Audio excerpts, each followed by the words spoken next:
Good evening mga ka-reels. Yan, nandito nga pala tayo sa part. Nakakapagod din pala mag-isip ng content. Napakahirap pala maging content creator. Yung tipong stress ka na kaiisip kung anong i-content mo.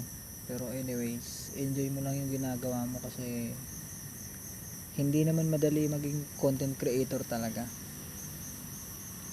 Yung iba nga, marami nagsasabi na araw-araw silang may upload na videos, ganon. Basta masaya ka lang sa ginagawa mo. Tama si Ka-Flowers sa ng Japan. Shout out sa iyo, Ka-Flowers ng Japan. Sana mapanood mo tong video na to. Inspirasyon kita sa mga ginagawa mo. Kaso ngayon busy kasi sa trabaho kaya hindi makapag-upload ng mga videos. Pag uwi, pagod na. Matutulog na lang. Pagkalinis ng katawan, matutulog na. Yan, nag-iisip ng content kung anong may content. Nasa mga nag-follow back sa akin, shout out sa inyo kay Madam. Hindi ko na maisa-isa, ang dami. Maraming salamat sa inyo sa sumusuporta sa mga videos mo. May napanood akong video dyan, yung iba sinasabi nila pagtatawanan ka, which is halos naman talaga lahat ng pinagtatawanan talaga. Hindi nila pag gumagawa ka ng videos kung ano-anong sabihin nila nababaliw na daw yata to si Joey, nababaliw na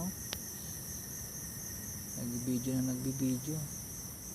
Pero ang totoo guys, kung masaya ka sa ginagawa mo, kahit pagtawan ka wala namang problema kasi ginagawa mo lang yung gusto mong gawin gusto mong magpasaya sa sarili mo.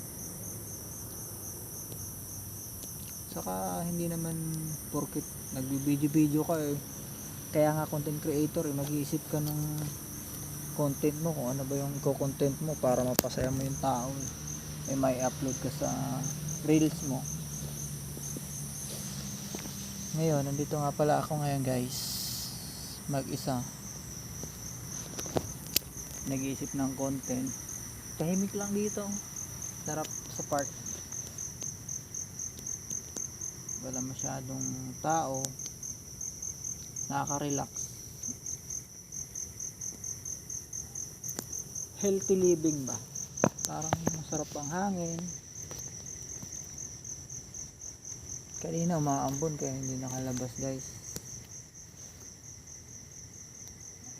Suportahan lang tayo sa mga content natin.